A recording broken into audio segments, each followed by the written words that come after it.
Welcome to the Unit 4 Day 3 video. Go ahead and work out this warm-up problem. You need to solve that system of equations using any method that you want. When you're done, unpause the video and see how you did. So personally, since I see y equals something for one of these, I'm going to use substitution and substitute that in right there. So 12x minus 3 times the quantity of 3x minus 4 is equal to 15. Make sure I distribute that negative. It's negative 3 times negative 4 is a positive 12 at the end there. So I've got 3x plus 12 is equal to 15. Subtract 12 from both sides. And then divide by 3 to get x equals 1. That is not my answer. I need to plug it in. I'm going to plug it in right there because I already have that thing solved for y.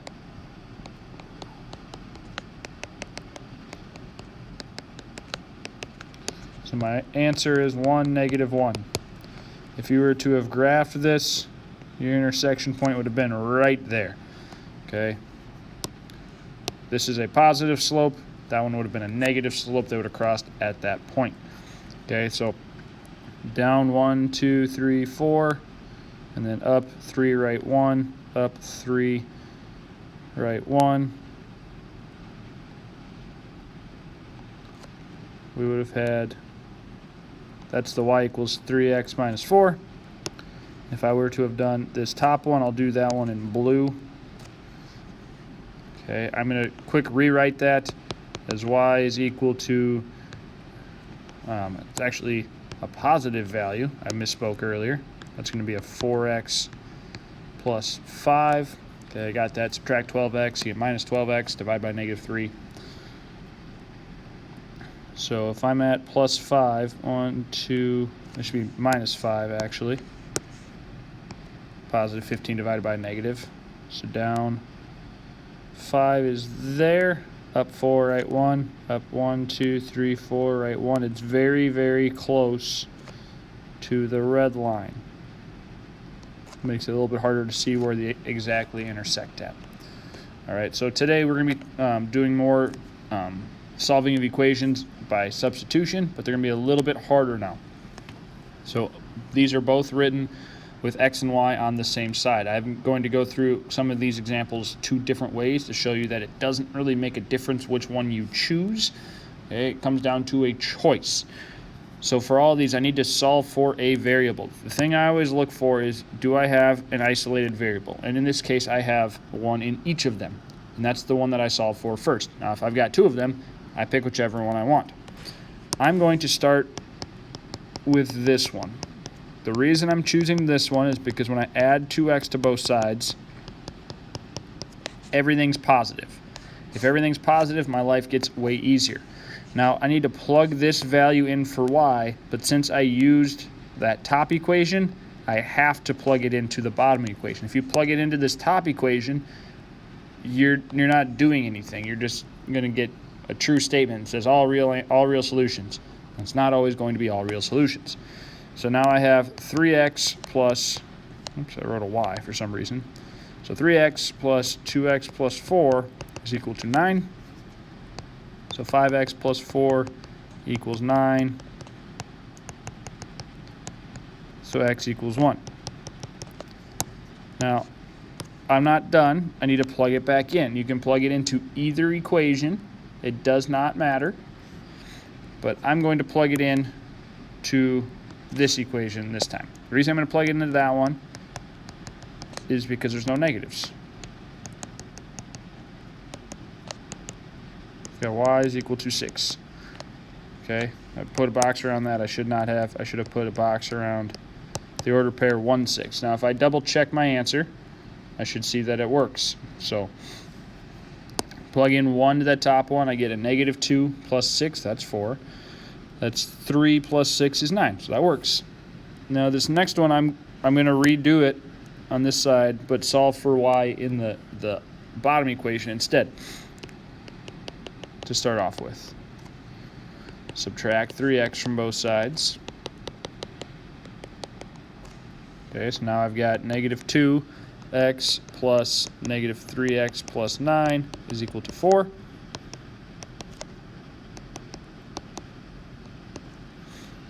All right, subtract 9 from both sides.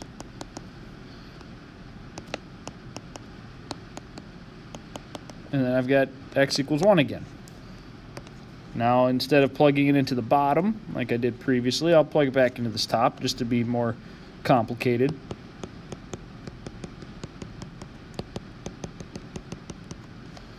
Add 2 to both sides, you've got y equals 6. Same thing. It does not matter. Okay, you have to make a choice. And for some of you, that's going to be the toughest part, is just making a choice. So for this one, the choice to me is easy. I want to solve for b because it's the least amount of work. Because it's already by itself. I'm not going to do any division. I'm going to add 3a to both sides, and I've already found what b equals. I cannot plug it into the thing I solved for, so I have to plug it in right there. So negative 9a plus 3 times 3a plus 4 is equal to negative 1.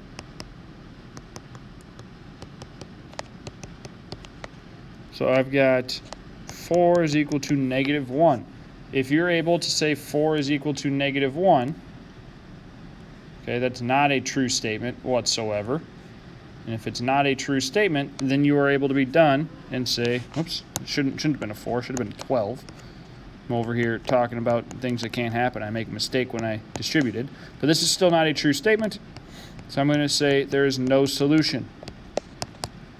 And I don't have to go any further because I can't plug anything in. I didn't solve for anything other than saying that there's no possible solution. There's no way that these two things have something in common. They're going to have the same slope, I guess, but they don't have the same point, no common points. All right, so for this next one, there's not really an easy choice for which variable to solve for. You can solve for whatever one you want to. I'm going to choose to solve in this equation because there's a fraction and I want to avoid the fraction if I can. All right, so there's two ways to think about avoiding this fraction. One way is I'm going to solve for x and then plug it in, but then you're still going to have to add that plus half y at some point. So instead I want to solve for y because when I take y times 1/2, I'm going to get something different. I'm hoping I'm going to get something that is going to be a nice number that's not a fraction. So I'm going to subtract 2x from both sides to get negative 3y is equal to negative 2x plus 14. Divide everything by negative 3 to get y equals, well, that's going to be 2/3 x minus 14 over 3. Now I need to plug this into the bottom equation, so I've got negative 2x plus 1/2 times 2x plus 3 minus 14 over 3. Oh, I should have that equal 6. Now when I distribute this 1/2, you can have 2x over 6, but that simplifies down to x over 3. You could have 14 over 6, but that simplifies down to 7 over 3. Okay, all I'm doing is canceling out a factor of 2 in the top and the bottom. I need to combine all my like terms. This negative 2x over 3, or negative 2x, if I want to put this thing over 3, is going to be negative 6x over 3. The reason I did that is so that I can have a common denominator and combine my like terms. Now instead of 6, I'm going to write that as 18 over 3 since everything is over 3 right now. I'm going to add 7/3 to both sides. Alright, if I add 7/3 to both sides, I'm going to get negative 5x over 3 is equal to 25 over 3. Now if they're both over 3, that makes my life easier when I multiply both sides by 3. Negative 5x is equal to 25. Those 3's are just going to cancel out. So I've got x equals negative 5. All right, that was a lot of work. It means that maybe I didn't choose the best choice for what I was solving for, but that's okay. I'm going to plug that thing in. I said x equals negative 5. Since I rearranged that top equation, maybe I want to plug it into this bottom one. Maybe I want to plug it into the top one. It does not matter. I'm going to go to the top one just because there's no fraction there. So negative 10 minus 3y is equal to 14.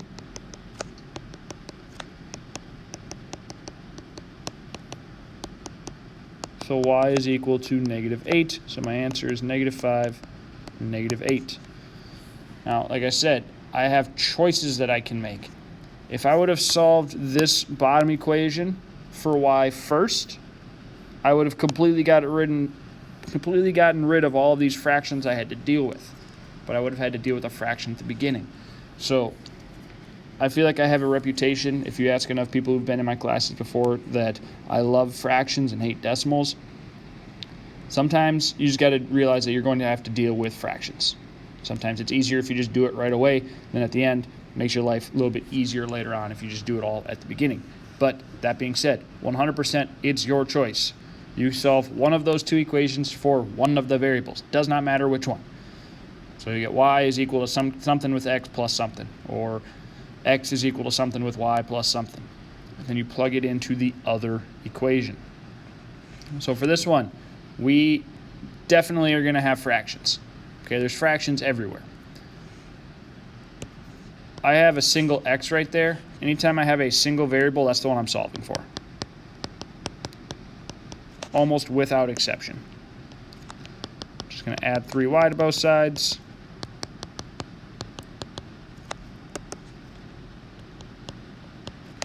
All right, now I can plug this into that thing right there. So this is 2/3 times 3y plus 3 over 2 minus 3y over 4 equals 11. When I distribute 2/3 times 3y, the 3's will cancel. I'm left with 2y. When I come in there, 2/3 times 3/2, everything cancels, and I just have the 1. And then that part just tagged along. I'm going to rewrite 2y as 8y over 4. Okay, it's the same thing. I did that so I can combine like terms to get 5y over 4 plus 1 is equal to 11. So 5y over 4 is equal to 10. Multiply both sides by 4 to get 5y equals 40. So y is equal to 8. If y is equal to 8, plug it into one of these. I'm going to choose that one because it's got the least amount of fractions to deal with. So x minus 3 times 8 is equal to 3/2. So x minus 24 is equal to 3 over 2. Add 24 to both sides. I'm going to rewrite 24 as 48 over 2. So I have that common denominator. 51 over 2 does not simplify, so my answer is 51 over 2, comma 8 for an ordered pair. When you're solving that first equation, like I said, I picked x because I have one x. It makes my life easy to solve here right away. If you solve for x, the first value you're going to find is y. If you solve for y, the first value you're going to find is x. All right. So for this next one, again, you just have to make a choice. Pick one. I'm going to pick this bottom one just to see what happens for solving with a fraction right away. I'm going to say that since I'm subtracting 5/2 y, I'm going to add that over and solve for x so I don't have as many negatives. So I'm going to add 5/2 y, not just 5/2.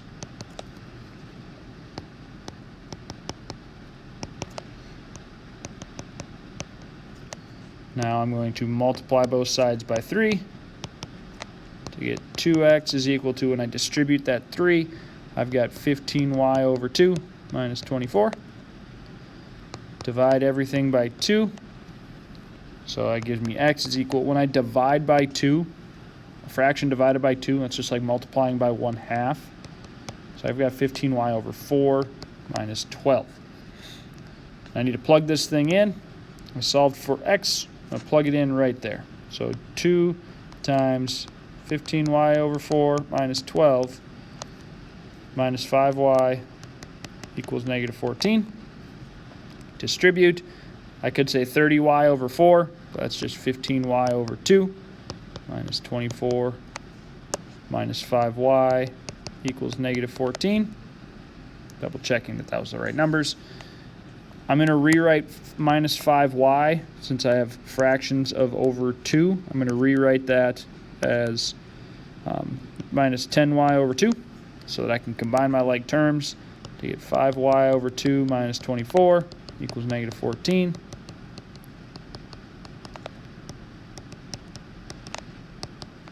So when I get to here, my life is actually going to get quite a bit easier. 5y equals 20. Y equals 4. So if I plug in y equals 4, this time I'm going to avoid the fractions. I'm going to throw in that top one. 2x minus 5 times 4 is equal to negative 14. Add 20 to both sides. 2x equals 6. So x equals 3. So I've got the ordered pair 3, 4. So there's a whole mess of fractions, but I still get nice whole numbers. If I plug this in, I can double check that that's going to be true. So the second one looks intimidating, but 2/3 times 3 is just 2. 5/2 times 4. Okay, 5/2 times 4, that's 5 times 4 is 20, divided by 2 is 10, so 10. So I have 2 minus 10 equals negative 8. That's true. If I plug it in the top, I also get a true statement. So here's a spot to write a summary of what we talked about and any questions you may have. Hope everybody has a great day.